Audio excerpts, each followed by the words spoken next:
അലയും കാറ്റിൽ ഉലയും തോണിയിൽ അമരത്തുനാഥൻ മയങ്ങുന്ന നേരം.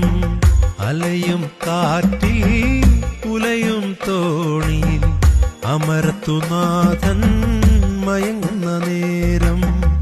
അലറും തിരയിൽ ഇടറും ശിഷ്യന്മാർ മയങ്ങുന്ന നാഥനെ തൊട്ടുണർത്തി.